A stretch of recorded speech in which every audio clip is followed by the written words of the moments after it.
He's got people online, so yeah, he got about six to seven people online.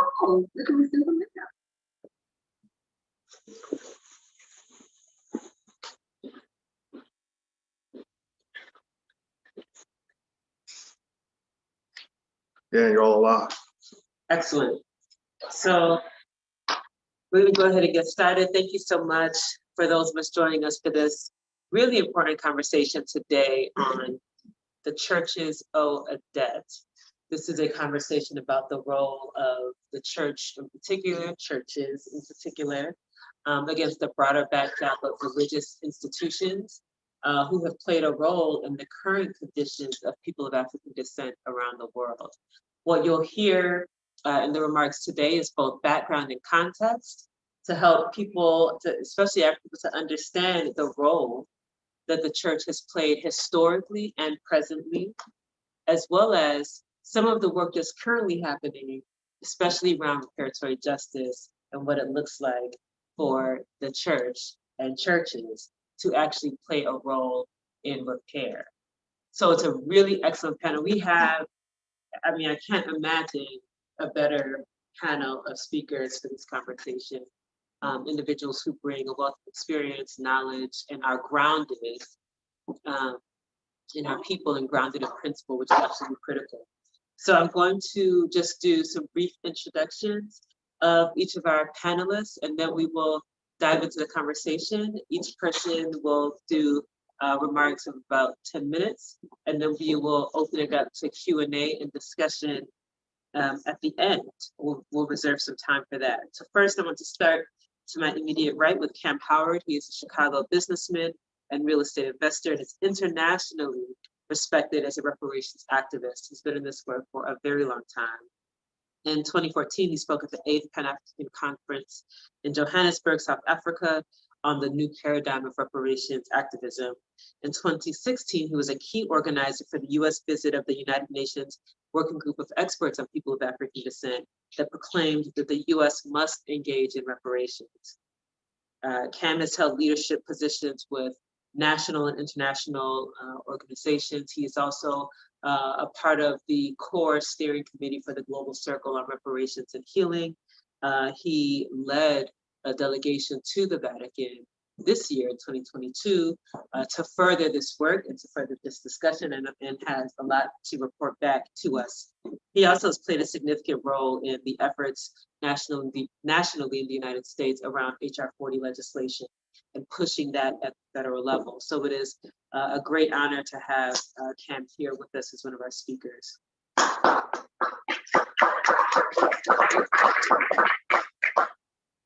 Next, we have Reverend Dr. Angelique Walker-Smith. She was recently elected to be President-elect of the World Council of Churches for North America at the World Council of Churches 11th Global Assembly in Karlsruhe, Germany. She also serves as the Senior Associate Strategist for Pan-African Orthodox and Ecumenical Faith Engagement at Bread for the World in the USA and Washington, D.C. She brings extensive global, national, and local experience as a faith and public engagement thought leader, journalist, speaker, broadcaster, scholar, preacher, and author.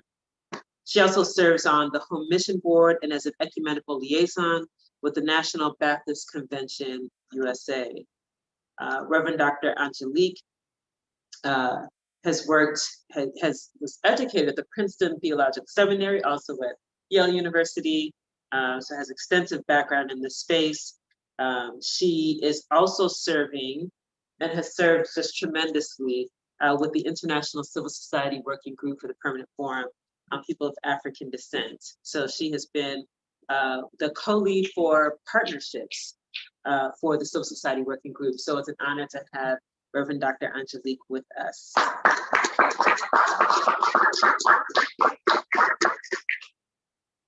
And last but certainly not least, we have Ekemini Uwan.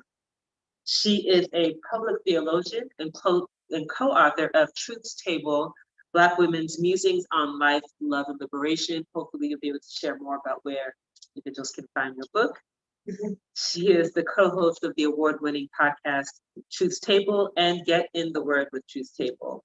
One is the Black Christian Experience Resource Center's 2022 inaugural theologian in residence.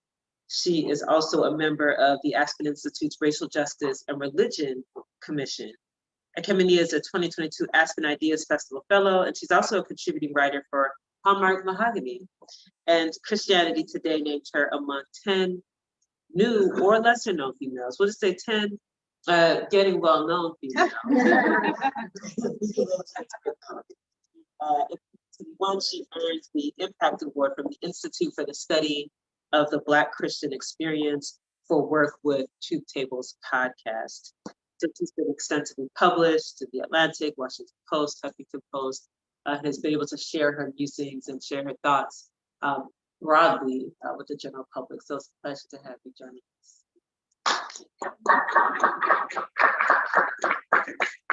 I'm going to get started with just a presentation and an overview. It's important that these conversations are grounded in some context. There are some questions, sometimes religion and church, or really any different faith, can be a sensitive topic. And it's a very important thing for people. It's a very personal thing, but also it has huge implications on the status of communities, right?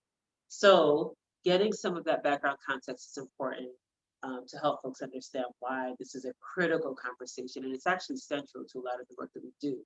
So we'll have remarks from each of the speakers, and then we will open it up for discussion and Q&A and just go from there. And I'll actually start the other way and then come to Karen. So we'll start with you. Well, hey, everybody. Good afternoon, and to everybody on Zoom. Thank you for being here with us. So yeah, giving some context here. I am a devout Christian woman whose faith, life, and purpose are bound in skin, Palestinian, Jewish God, Jesus Christ. My faith follows in the tradition of African and African-American women, starting with my immediate grandmother, Harriet A. Beck Johnson, Harriet Tubman, Sojourner Truth, Nanny Helen Burroughs, Mariah W. Stewart, and Ida B. Wells Barnett. Place their faith in the liberator, the Lord Jesus Christ, and live to liberate their own people in defiance of the ubiquitous counterfeit white supremacist Christianity of their day.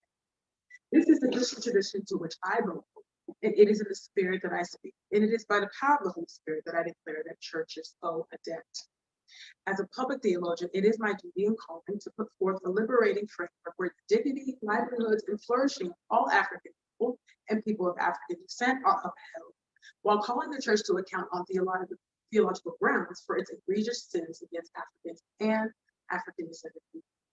It is an indictment on the church, both Catholic and Protestant, that the very ones that were the architects of the transatlantic slave trade and its subsequent atrocities are either silent on the subject of reparations or are vehemently opposed to it. The church must be called to account for its reprehensible contribution to the constellation of oppression mentioned above. Reparations is personal for me. I am a Black woman, an African American woman, a Nigerian American woman, an African woman, a Nigerian woman, and an Ethiopian woman. Therefore, I don't speak about slavery and reparations as an outside observer. According to Dr. Randy J. Sparks, 1.2 million Africans were transported from the Cross and Niger rivers in the 18th century. That's 10% of the 12.5 million Africans stolen during the transatlantic slave trade. My people, the Ethiopian people, make up a significant portion of the 10% of Africans stolen and brought to the Americas. Churches owe a debt. So let's talk about the doctrine of discovery just a little bit. I know Cam's going to break it down, but it is a lamentable fact that the church, both Catholic and Protestant, were the primary vehicles through which the transatlantic slave trade, chattel slavery, colonization, and imperialism, among a host of other wicked enterprises, spread on and through the African continent and beyond. Ecclesial and theological malfeasance via the doctrine of discovery would lay the groundwork for African and African descended people's perpetual oppression. According to Mark Charles and Sung Chong Ro, co-authors of Unsettling Truths, the ongoing dehumanizing of the doctrine of discovery, they say this about that. The doctrine of discovery is a set of legal principles that govern the European colonizing powers, particularly regarding the administration of indigenous. It is the primary legal precedent that still controls Native affairs and rights, and international law formulated in the 15th and 16th centuries. From a theological perspective, the legal and political role of the doctrine of discovery is rooted in a dysfunctional theological imagination that shaped the European colonial settler view. The doctrine emerged from a series of 15th century papal bulls, which are official decrees by the Pope that carry the full weight of his ecclesial office. On June 18, 1452, Pope Nicholas V issued the papal bull Dum Diversas, which initiated the first set of documents that would compose the doctrine of discovery. The official decree of the Pope granted permission to King Alfonso V of Portugal to invade, search out, capture, vanquish, and subdue all Saracens, that's Muslims, and pagans whatsoever, and other enemies of Christ, wheresoever placed in the kingdoms, dukedoms, principalities, dominions, possessions, and all movable and immovable goods whatsoever, held and possessed by them, and to reduce their persons to perpetual slavery, and to apply and appropriate to himself and his successors the kingdoms, dukedoms, counties, principalities, dominions, possessions, and goods, and to convert them to his and their use and profit. End quote. So the very identification of Saracens, which is Muslims, that's what they refer to Muslims at that time, pagans and all others as enemies of Christ, reveals the implicit and explicit dehumanization and denial of the image of God within African people as only worthy of exploitation via perpetual slavery. The doctrine of discovery, upheld through a series of papal bulls, sanctioned the transatlantic slave trade and colonialism on spiritual and theological grounds. Moreover, the papal bull asserted the noble personage of uncle to King Alfonso of Portugal. Prince Henry will be one of the progenitors and propagators of the African slave trade. The Pope would again assert the specious spiritual rationale that Henry would bring into the bosom of his faith the perfidious enemies of him and of the life-giving cross by which we have been redeemed, namely the Saracens and all other infidels. So Henry's work of furthering the slave trade would therefore be seen in the most positive light. His pursuit of the slave trade being described as growing daily more and more zealous in prosecuting his so laudable and pious purpose. The Pope had legitimized Prince Henry as an agent of God. And with the full weight of the papal bulls, Henry was brazen in his expansion of the slave trade and his commitment to his Christian faith, that he tied two enslaved African boys to God through the church. Just wait. Churches owe a debt. So Protestants, we bring them in, Protestants practicing Christian slavery. So that the architects and propagators of the transatlantic slave trade, chattel slavery, and white settler colonialism could ever think that they are doing the Lord's work by enslaving, oppressing, commodifying, and conscripting Africans to second-class citizenship speaks to the depravity and theological bias in white supremacist Christianity, or counterfeit Christianity, as I call it. Catherine Gerber, author of Christian Slavery, highlights how Protestant Christians weaponize the Christian faith and the Bible against enslaved Africans. Gerber presents two constructs that ensured that their enslaved co-religionists would remain in bondage. First is what she calls Protestant supremacy, which was the predecessor of white supremacy, an ideology that emerged from the codification of racial slavery.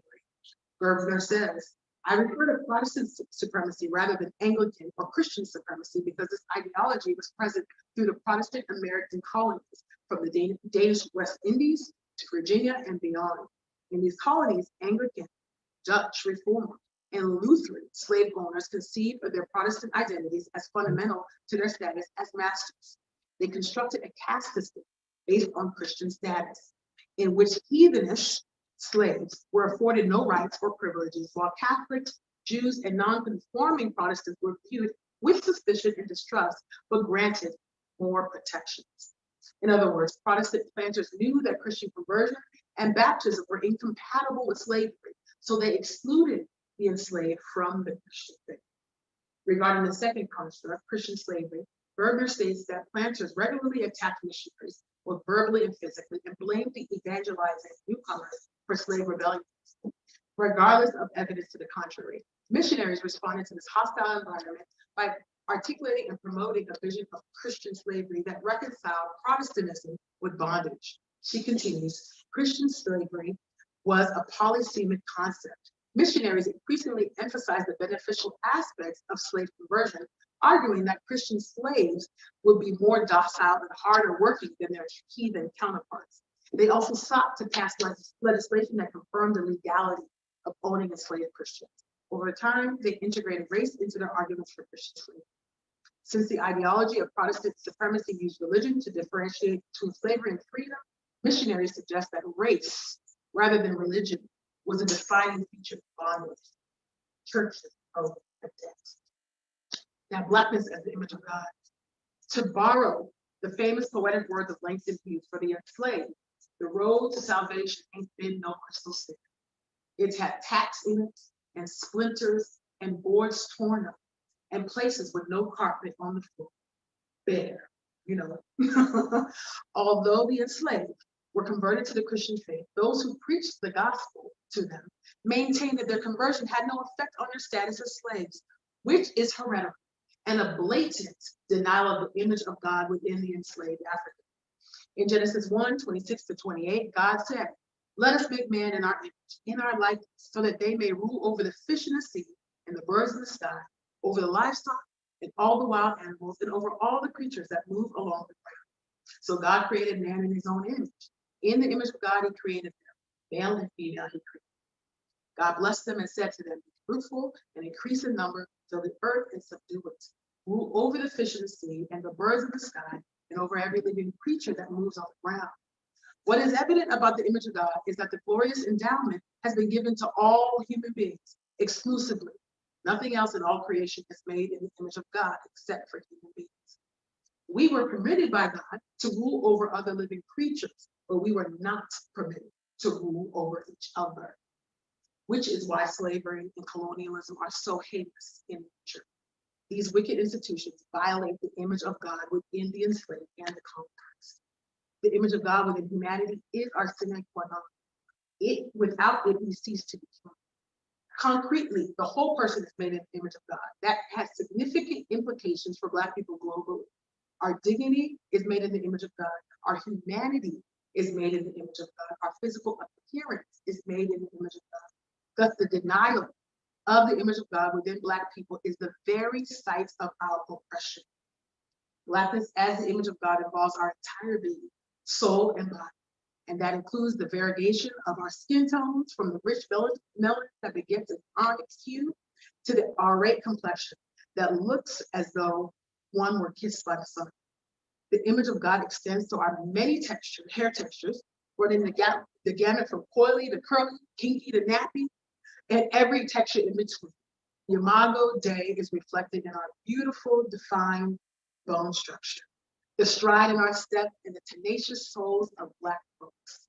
The image of God is embodied in our Blackness. And in the words of Toni Morrison, "What does not love you has trivialized itself and must answer for that." And we know the church and the world continues to trivialize themselves, but we do not. We know that loving ourselves is no trifling. And when we affirm the image of God within ourselves, we agree with our liberating God that what God made is good. Blackness is our heritage. Churches owe a debt. I could keep going, but I'm going to stop so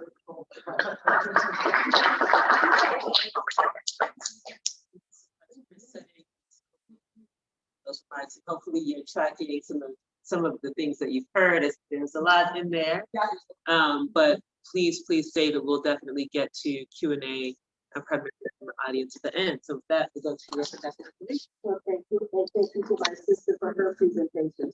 No, I'm not going to cover that again. I'm going forward. Mine is the question of what does this racialized and colonial past of enslavement, economic deprivation, and inequities have to do with this moment and the future? Perhaps one of the most glaring responses to this question are the wealth and income gaps among people of African descent and the rest of the world. For example, in my home country, the United States of America, Brookings Institution tells us in 2020 that in 2016, 171,000 was the net worth of a typical white family, nearly 10 times greater than that of a Black family of $17,150 US. Gaps in wealth between Black and white households reveal the effects of accumulated inequities and discrimination, as well as differences in power and opportunity that can be traced back to the nation's very inception, which you've heard a bit about from my sister to my right.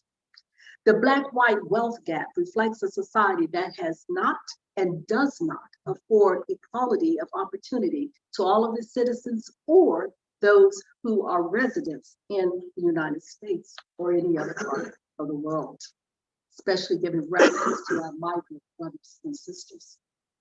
Efforts by Black Americans to build wealth can be traced throughout American history, but these efforts have been impeded in a host of ways, beginning with 240 years of chattel slavery and followed by congressional mismanagement of the Freedom Savings Bank, which left 61,144 depositors with losses of nearly $3 million in 1874.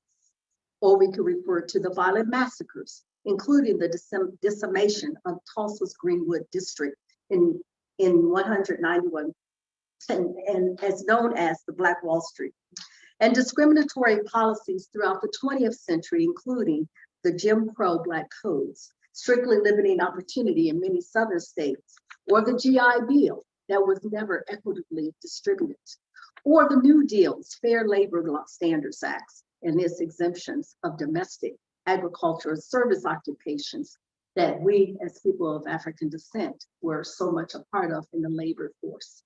Or we could speak of redlining. Of course, wealth was systematically taken from these communities before it had the opportunity to grow. One of the many countries of people of African descent, the United States. But who was there? Who was present for these historic inequities? And who is still there? Well, decision makers, very often with memberships in the churches. People serving as politicians, business people, civil society leaders, educators, and their institutions, as well as the institution of the churches themselves, were not only there, but played their role. These questions were explored during the following events: the World Council of Churches World Assembly, the 11th Assembly in Karlsruhe, Germany, in August, September of just this year, where I was honored to serve as moderator of the ecumenical conversation on racism. Number two, the event of the consultation with the Council for World Mission and the World Council of Churches through its Mission from the Margins and its Commission of the Churches on International Affairs, CCIA, also coordinated with the theme of anti-racist in Christ and ecumenical Christian repentance, reflection, and action on racial discrimination and xenophobia that spoke directly into the role churches have played in the past and in this moment that has led up to the past World Council of Churches World Assembly reflections. 4 daily thematic areas guided the conversation of the 2021 consultation. A, setting racism within its colonial and neo-imperial context. B, mission agencies and their legacies. C, models for anti-racist action for white and other dominant racial groups. And D, anti-racist markers for churches. My comments going forward reflect these deliberations with ownership from very diverse representation from over 352 member churches in 100 countries that resulted in our document entitled Confronting Racism and Xenophobia, Overcoming Discrimination, Ensuring Belonging, that seek to further answer these questions. You can find this document online. Not only in the past cited early, but as recent as today and in the past decade, the world has witnessed multiple cases of racially motivated killings, violence, and discriminations in many countries. The digital revolution has emboldened racists as well as exposing their crimes. What we are witnessing is a testimony to the enduring legacy of ideas, cultures, structures, and systems that the European imperial powers formulate, especially the construct of, quote, racist, to categorize different groups of people. These ideas justified and sustained slavery and later colonization outside and inside. Outside and inside the churches. Unfortunately, the abolition of slavery and the political defeat of colonialism did not signal the end of these ideas. These divisive and dividing ideas, structures, and systems adapted themselves to the new environment. Hence, the legacy of slavery and colonialism continued in the post-enslavement and post-colonial eras in many communities that were once enslaved and or colonized. Dear all, as per the abstract from the World Council of Churches Assembly, the 11th World Assembly in Karlsruhe, quote, it will not be possible to overcome racism, xenophobia, and related discriminations unless we acknowledge their historical connectedness with slavery and colonialism, as well as the ideologies and theologies. The ideologies and the theologies that created and promoted platforms for this to occur. Further, the path to racial justice demands that the legacies of slavery and colonialism be unmasked to expose continued influence of structures and systems that were developed to promote racism and xenophobia. The rise of extremist political groupings that thrive on hate speech, especially targeted at migrants, especially African, Asian, East European, Latino, Latina, Caribbean, and African Americans, Afropeans, and never targeted at Caucasians migrants, has emboldened racists and xenophobes. While it is true that many churches have been complicit with racist and xenophobic ideas, cultures, structures, and systems in the past, and sadly as present as well, it is also important to say that there have been some churches that have always stood for the image of God, the Imago Dei referred earlier, in all human beings, have resisted and undermined these racist and xenophobic structures and systems. That it would include many churches that were created by the people who were disproportionately treated inequitably, including my church, the National Baptist Convention, USA Incorporated, African Instituted Churches, and the list could go on. So the question becomes, how can today's churches continue the legacy of resistance and resolve and affirmation of the Imago Dei? That is the remnant that has confronted these evils and has had great creativity, innovation in creating our own spaces that affirm humanity.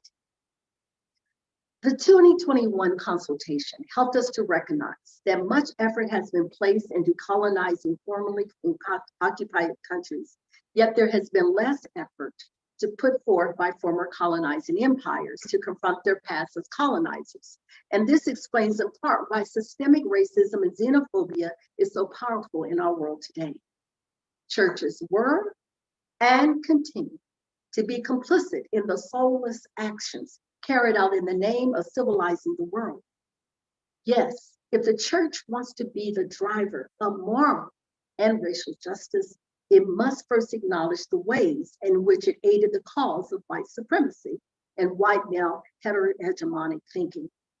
There is a moral obligation to seek ecological justice because ecological destruction coincided with slavery and the subjugation of indigenous native populations and climate change, which is the product of capitalism and the economies and lifestyles even of the global north, as per the recent discussions in Egypt at the COP27.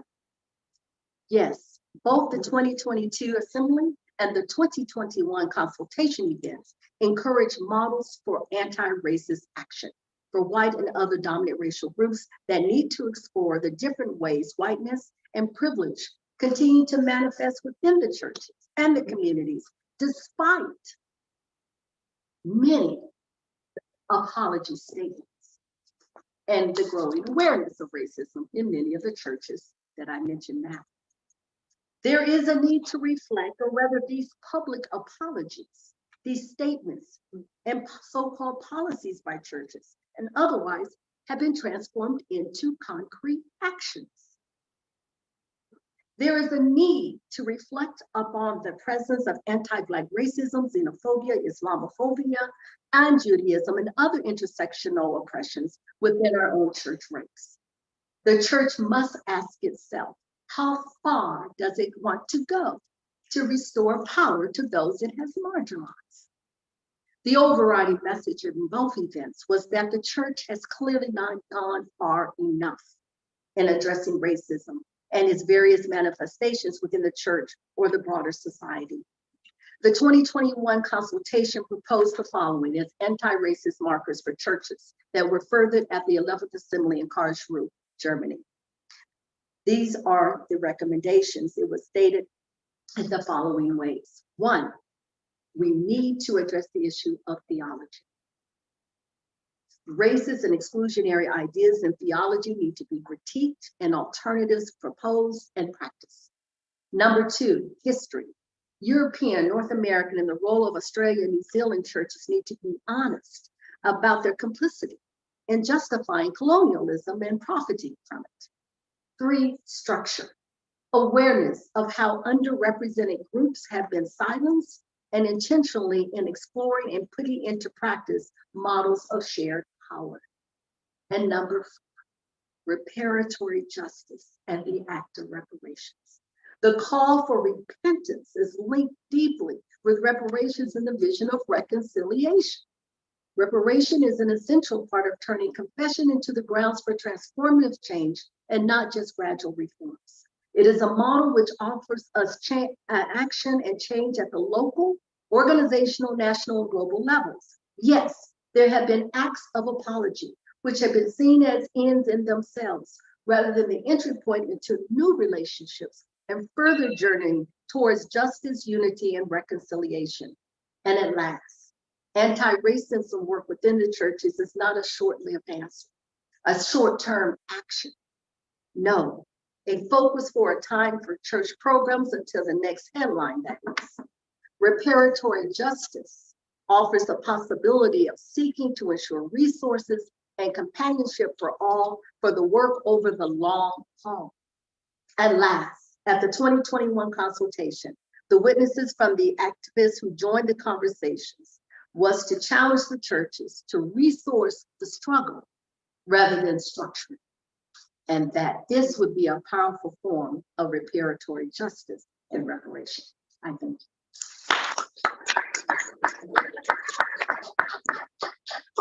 Thank you so much for that, Dr. Andrews. It seems like we had just some synergy in terms of the sequence of the remarks. So this is brilliant. So I'm excited to build on what you've shared with, especially with such clarity around recommendations for the churches, and turn it over to Cam Howard, who I had the pleasure of venturing to the Vatican with this summer, with the presentments that he'll describe what that work entails, how we got to this place, and what he's been doing since then. So I'm really excited to learn more about that, Cam. So we'll turn it over to you. So thank you, Amara. Thank the Civil Society Working Group for the Permanent Forum of People African Descent to put on this particular forum.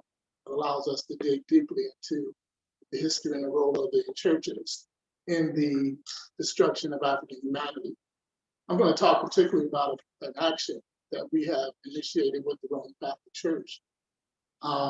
We understand that the Roman Catholic Church inaugurated the transatlantic slave trade, ordered the transatlantic slave trade, blessed the transatlantic slave trade, and profited mightily from the transatlantic slave trade, or what we're becoming to call the transatlantic chattelization of Africans and African descendants.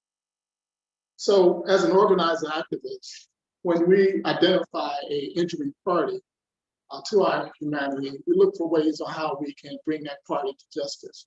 And so we see that we understand in the church's huge role in the destruction of African humanity. How do we bring an action of justice to such a vast and powerful entity that's seemingly impenetrable? How do we crack that particular element to bring that particular institution to justice? We understand that the church is waning in its global dominance and seeks to return to global power. At one time, the Catholic Church was the superpower in Europe, and they seek to return to that, to establish a new world order in competition with the West and with the communist nations in the East. We understand that in order for the church to achieve its goal of dominance, it needs Africans and non-whites to prop up its position of power. So we're here today to make a case for a theological, moral, and legal mandate for the church to pay its debt. In our efforts to do so, we chose what I call a presentment model, and I'll talk to you about what that is second. But how do we get to Rome? How do we get to the place where we presented the Roman Catholic Church with an actual document declaring its crimes, its continued injury, and what it is due to the African world? Early in 2021, the MacArthur Foundation granted a series of grants to a contingent of organizations that were doing work in the reparations space. Those organizations came together and created a cohort. That cohort is now called the Global Circle for Reparations and Healing.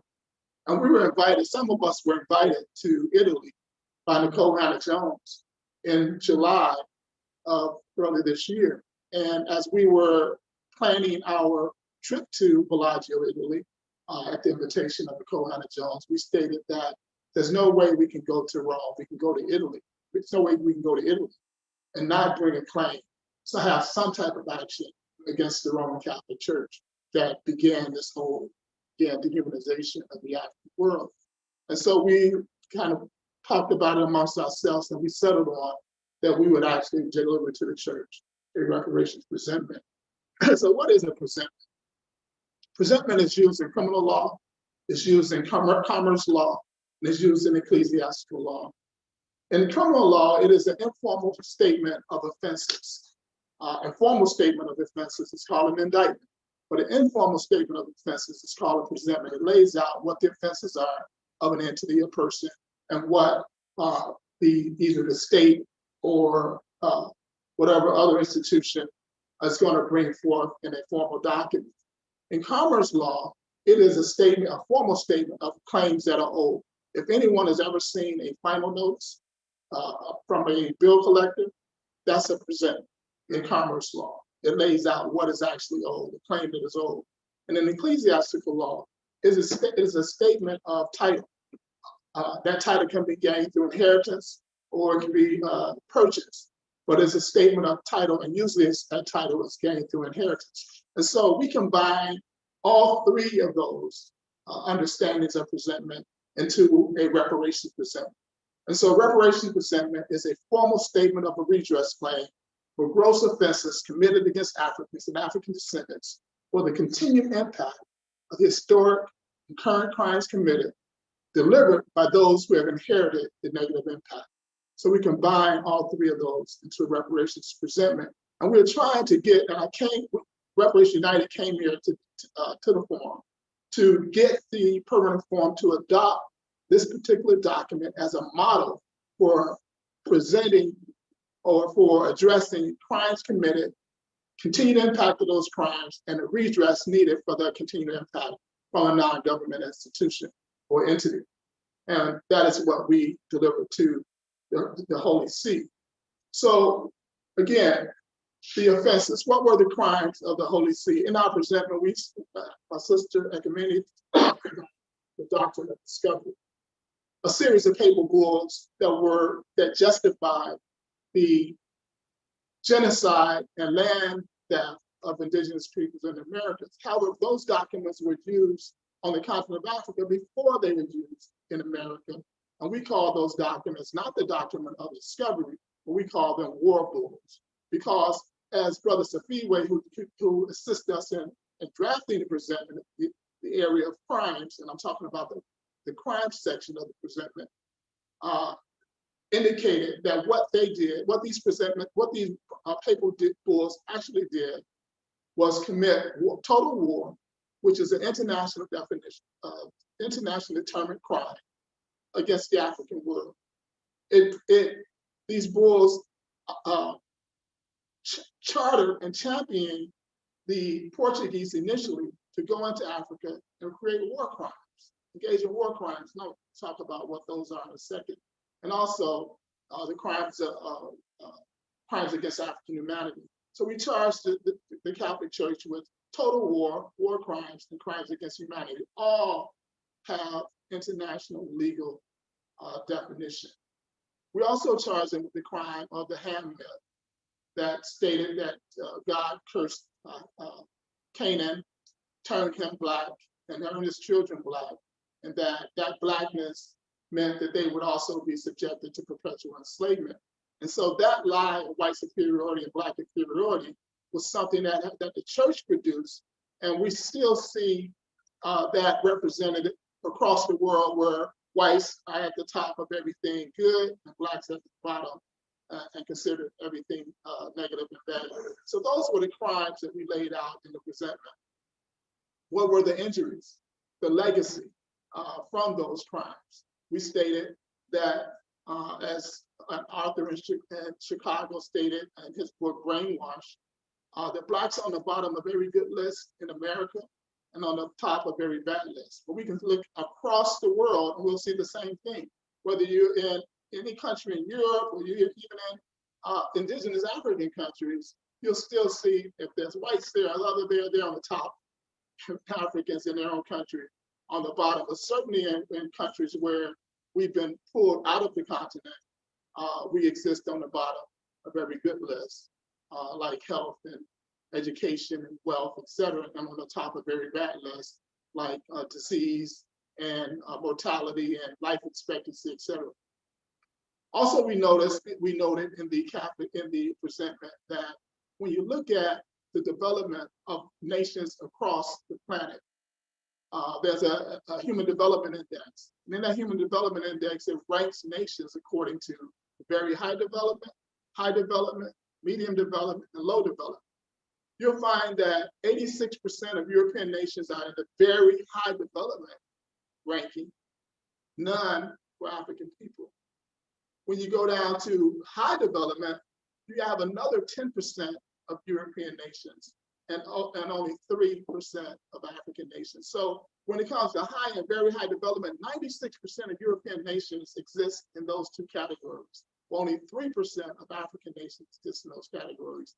And almost 71% of African nations exist in the low development index level, where no European nation exists there. So that's the continued impact of these centuries of crimes by the Catholic Church that we wanted to make sure that we put in this presentment. And the reason we craft a presentment that way, because more and more we find in international law that continued impact from crimes gives a moral legal obligation, not just a moral obligation, but a moral legal obligation. That's what we're trying to develop.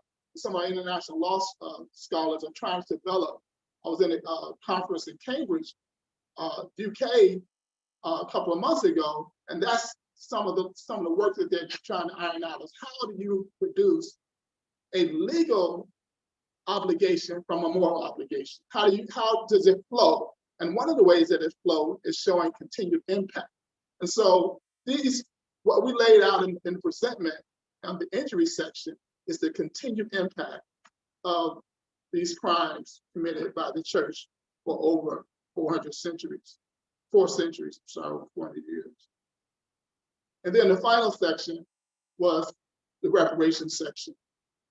And we had a series of claims. Again, a presentment is a formal statement of claims. We state and I'm just going to read these, I'm not going to expound on them, but a statement of full acknowledgement and recognition, an apology consistent with international norms, customary law, and Christian values, a commitment to global reparative justice and healing organizations, the issue of directives to offending Western nations to also engage in redress, the rescission of papal bulls on the enslavement of Africans and people of African descent, the issuance of an encyclical on reparations and healing for African people, the establishment of a papal commission to develop and fund reparation proposals, and a generous global monetary commitment to reparations and healing. So the structure of this action, we presented this presentment, and our first response from the Catholic Church was to the bishop. We met with the bishop of the Pontifical Council of Culture. There are many, many offices within the Catholic Church. And so An office is like a cabinet in the government. So we met with the cabinet, if you will, of culture. And the secretary of that cabinet, of that office, Bishop Paul Todd, his first response was, and I quote, "I have noted the contents of the presentment, and I'm seeking to understand which agencies and offices at the Holy See will be best positioned to engage with the materials which raise significant issues of historical, moral, and legal nature," unquote. So what he's saying is they have to assemble within the Catholic Church what minds they're going to bring to this issue, what departments they're going to bring to this issue, what offices they're going to bring to this issue, because again, we raise significant issues of historical, talk about the historical. There was one book that was written by a brother, Pius, I can't think of his name, but he talked about this historical amnesia. So you're good. Okay. He talked about the historical amnesia of the Catholic Church when it comes to enslavement of Africa. They talk about the enslavement of Native Americans, but there's been no talk about, until recently, about the enslavement of African people. And so that history that we're telling, that is contained in our presentment, is the history of total war engaged on African people and African civilians, not just the governments, but the civilians. And war crimes were committed, the crimes against our humanity is evident. And all of those are punishable by international law. So what do we have to do? We have to assemble our best minds in the area of history, in the areas of more moral, ethical, and theological thought, and also in the area of legal litigation, especially around international law, around the morality of continued impact and the legality. We are engaging the church through the Global Circle of Reparations and Healing. We call this the Vatican Action. You can go to the gcrh.org website. We have the presentment there in 5 languages, the languages of the dominant languages of colonialism: Portuguese, Italian, French, Spanish, English, so that all of our people around the country, around the world, can read the presentment and join this action. Finally, I want to talk about, just briefly, just raise this book up. It's called All Oppression Shall Cease.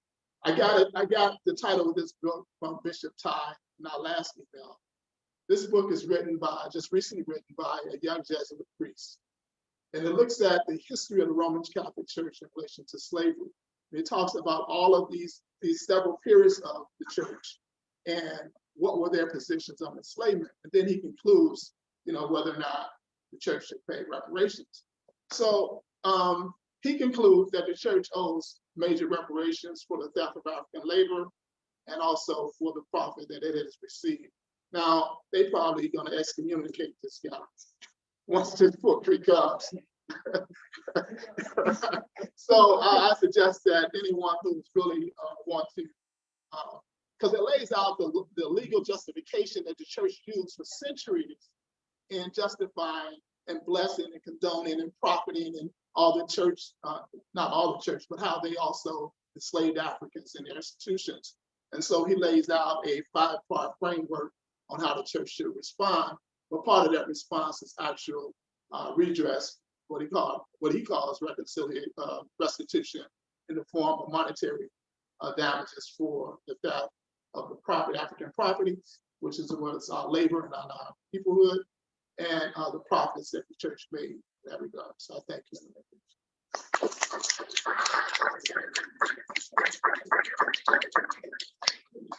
Excellent. And I will say, so interestingly, Chris Kellerman reached out right after we got back from the Vatican. He reached out over email to me asking about what we were doing because he was working on this book. So I think it just shows how the catalyst for a lot of the things that are now coming together to create this broad picture of what it is that we're up against, as well as what it is that we're trying to do. And you're absolutely right, because he was describing the book, but I think at the time he was just finishing it up, or he was in the last stages of it. And you could sense that he needed and was looking for a community, people who actually were doing this work on the ground, and could affirm the findings of the book. So I do recommend, if you can pick it up when you can pick it up. To do In that regard, it's my intention to write an extensive review and then have that review translated also into the languages so that our people, because it's not going to be produced in Portuguese. Right. It's not going to be produced in French anytime soon. Yeah. If the church church has anything to do with it, they're going to have it burned. We hope that. We hope that. And then just the other person that you mentioned is Pius Onyemaechi Adiele. So he's actually a priest in Nigeria, the Akiara diocese in Mbise, which is in southeast Nigeria. And so he wrote the book, and I remember we had wanted to reach out the popes, the Catholic Church, and the transatlantic enslavement of Black Africans. And he really does a deep dive into the role that the Catholic Church has played. So there are writings, there's a lot of work and research that has happened to really expose this. And so we're now at the point, as you can hear from the presentations, of connecting the dots and connecting with each other as we move forward in this work. And so what I wanted to do is actually turn it over to questions from the audience, because I know there are perhaps quite a few, and I would love for folks to have the balance of the time. So we will use the rest of the time to take some questions from the audience, and if possible, maybe if anyone on the Zoom also has questions. So I have a question. well, so I know I saw his pen first, and then Sheldon, and then. Yes. And on the chat, they want the website and the name of the book, but we'll type it in later. So then Sheldon, then Dr. Vicky was that, then Dr. Vicky, and if you could identify yourself and your organization so that we have that for the record. So thank you. My name is Sipiwe Baleka. I'm the founder of the Volanta History and Genealogy Society in America. First of all, I'm sort of very proud to see that this 5-year campaign that I started in 2017 to get the Dum Diversis document, the center of reparations, arguments and actions as a foundation for strategic litigation, has borne fruit. I did make this connection between that document and, thanks to my Chicago mentors in international law, we were able to make this connection to understand the significance of the Dum Diversis as not just a declaration of war, but a declaration of total war. The difference in the distinction in international law is total war does not respect a distinction between combatants and civilians. And as you read the actual text of it, it is complete and total. So once we understood that, now I'll be brief and I'll speak to at least one strategy for going forward, which is because there are instruments in international law that related to war and war crimes that are legally binding instruments. And the fact that we have this total declaration of war, what that means is every person that was captured in the transatlantic trafficking, right, is a prisoner of war. And because of the Geneva Convention, in which the Holy See is a signatory to the Geneva Convention, as well as most of the independent African states, as well as European states, that means all parties are signatories to this binding legal document. Within the Geneva Convention, it says that the status of prisoners of war remains so until, and now I'm quoting, their final release and repatriation. So all of the descendants of those prisoners of war, right, who are living in the jurisdictions of the land of their captivity have never been repatriated. And this is a means for taking, initiating the legal mechanism to have, for example, because of the DNA testing, I'm a descendant of Volanta, which is in Guinea-Bissau. You can have a state like Guinea-Bissau, United States of America, and the Holy See right, negotiating the repatriation, voluntary repatriation for those that want it as part of a reparations claim. Our hope in coming to this forum was to influence the permanent forum to request special advisory opinions from the International Court of Justice, specifically on this strategy of substantiating the fact that we still have this status of prisoners of war, which is important because Durban Declaration declared it a crime against humanity. There are no statute of limitations. So this is one strategy that we can use, in particular this forum, for the first time to get this kind of claim, which Malcolm X was trying to do, bring the United States before the World Court. This is a way that we can actually, for the first time, and I'll stop there, except for the fact that since we're mentioning books, I've laid out the case and the strategy and have prepared the first test case in my book called The Balega Case, Understanding Ethnocide Against Volanta People in the United States. So I look forward to sort of plugging into the global healing circle to make my contribution to see this happen in our lifetime and soon. Thank you. Thank you so much for that. If you could, so that we can get the title of the book also for those who are online. So if you can provide it perhaps to Sheldon at some point, so they'll be able to research it as well. I don't know if there are responses to that. I think it's pretty comprehensive. It gives us something to think about. So we'll go with Sheldon and then to Dr. Vicky. Yeah, I was just gonna say thank you all for your work and being here. In regards to research, as you said, like the Catholic Church was meticulous in record keeping. So they pretty much confessed numerous times in many documents to this. So how does that play into the claim, the presentment that you brought forth? So one of the things we can work on is that the Catholic Church has tremendous archives, as you stated. This particular author researched the archives in relationship to who within the Catholic Church were talking about this issue of slavery in this century, and this century, and this century, and this century, this century, throughout the church's history.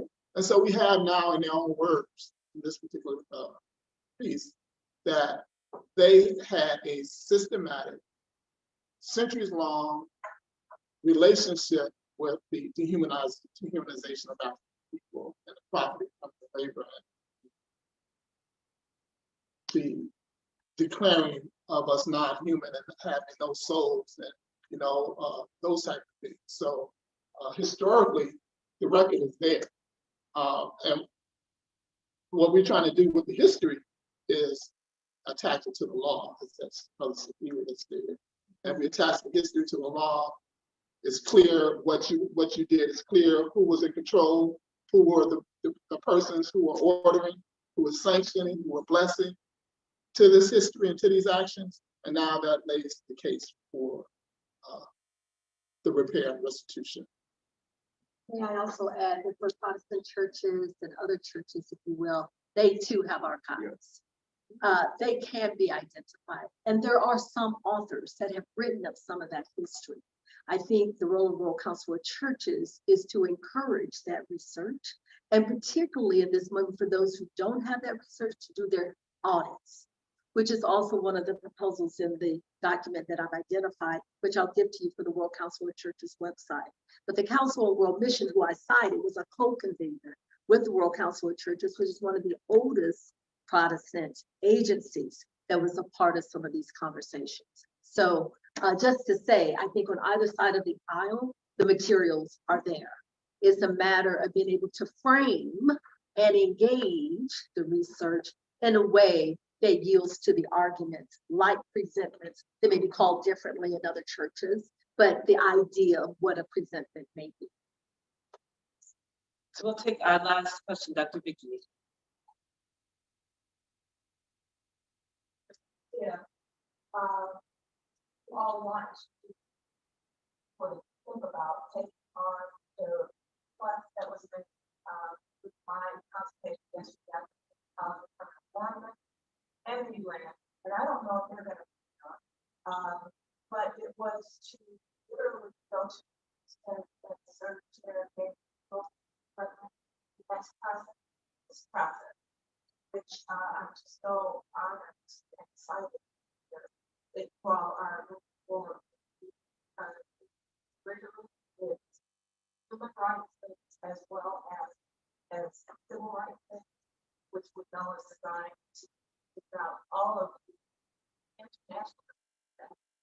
Okay, but what I offered was that quote unquote slave parents, slave literally, for example,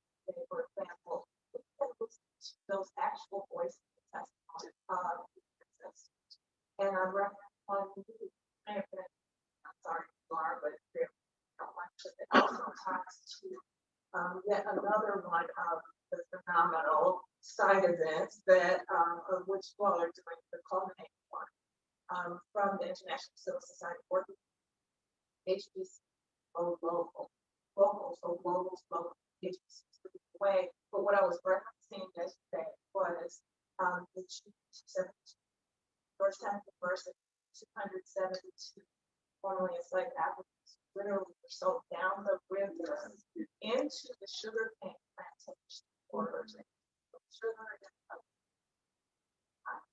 So understanding that there are channels, the descendants of these folks who now live on the footprint of the same former quote unquote plantations, which the Cancer Valley, right back to the COP27, I just saw the intersectionality of the oppression, the human rights, annihilation of the African descent. So what that papal bull of the war, setting off this war, it literally was like detonating battery and those particles and the press that were put, you all are lifting at the highest level the light that is shine to just how deep it goes. So I'm really asking and urging that they bring a delegation just to Southern and or you all, right? Work with the churches that have those relationships, the agencies like Savior and these others. But to have a collection of these voices, because a lot of documents were lost. My family's church, we kept our own record in those church records in Southern Mississippi, a lot of that. Lastly, I don't know where Church of Christ stands with regards to involvement and engagement in what you are doing. But They're strong members of the World Council of Churches, the United Church of Christ. Oh, I know they are. Engagement directly in supporting this specific because this is what I'm saying. And I like that. Yes. We know that. Yes. All over it. Yes. So part of it is but also I'll stop after I say this, that keep saying, this week, who are our ancestors' wildest dream, and working together across skill sets and not playing into, I think, and the member states, colonized, right? Not playing into their game of isolating a separate so Ashe, thank you so much. Thank you, Dan, for being here. We're also doing this work all the way to taking it all the way to back home, wherever home is. Thank you so much, Dr. Vicki, for that. Thank you. Just a quick comment, Vince, and then we'll. Yeah, the only thing that came to my mind is my fellow Trinitarian was talking was the notion of the Anglo and its impact in the Caribbean and in Africa, where you separate the move towards going against government, which is more difficult. Churches angle into the support of slavery and the benefits that came to it are identical to that of the Catholic Church. And I would imagine that a similar document given to them would be equally appropriate and would probably help us in the Caribbean basin where much of this time happens. Yeah, which is why I brought up the Protestant Christian slavery, because I briefly, Anglicans are also mentioning, Lutherans are in there. So there's something like that is Protestant. Yeah. churches in some, yeah. But as I was saying, there are a number of Protestant churches, not just the Anglican or just the Lutheran or Dutch Reformed. There are lots. I just leave it at that, many. And that's why I'm saying, you know, working in an ecumenical way is helpful, because then you can identify where we need to do those kinds of, that kind of research and the kind of auditing, so that we can bring a template, if you will, that can be useful as we have the conversations going forward. So definitely affirm what you're saying, but there's just so much more. I mean, my alma mater, Princeton Theological Seminary, recently did a historic audit at last. But it's that kind of thing that needs to be done throughout. So Princeton and other places are leading the way in terms of the auditing, but there's so much more that needs to be done, because we have to talk about now the actions. What does it mean once you've done the work? Yeah. Very, very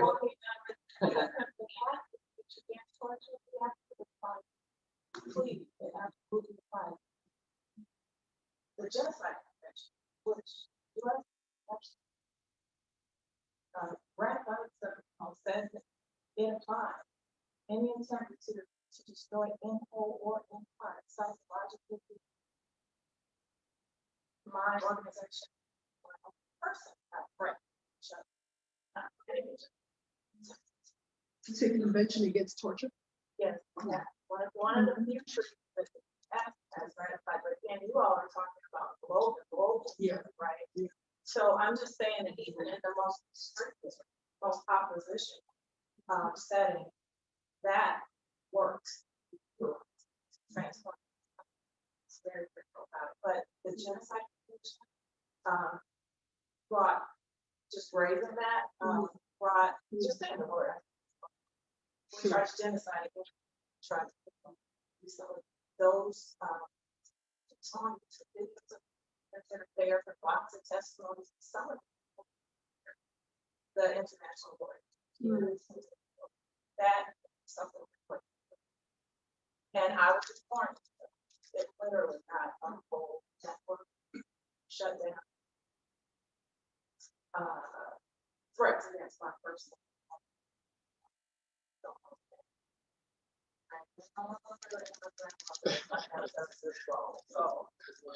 just know that they are watching what we do. So keep going. Yeah. I just wanted real quick, just to build on what you were saying, what Cam was saying about the ongoing effects. One of the most promising areas that has real legal ramifications is the transgenerational epigenetic effects in the science, combined with the legal arguments and the Geneva Convention prisoners report. So you can combine all those two together to make a really, really compelling case. So I want to, I want to, because I know we have the final ceremony at 3 that people will need to leave to get to in time. And so we can definitely continue for those who are willing after we wrap and get the folks on Zoom. So you can engage with the panelists, but I do want to give people an opportunity to make it back to location. If you have questions about the specific work that is happening, please come up to and talk to and engage the speakers. This is ongoing.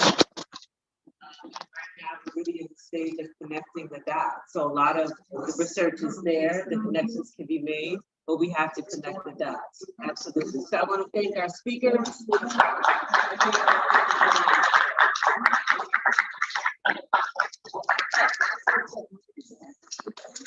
And what was the website? So I can, all right. And World Council of Churches. World Council. Dr. Gunda, what is our website? Oikomene.org. OIKOUMENE.org.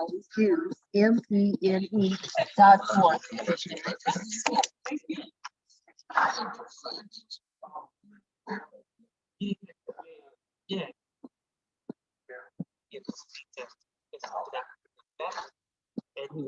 I don't remember. Oh, yeah. Take the E out of there. There's 2 E's in there, but okay. Oh, who's gonna take this one? To do this. Sheldon, thank you for being there. And Dr. Amara, you are so amazing. You can never cease to amaze me. No, I mean, I'm just so honored to be with this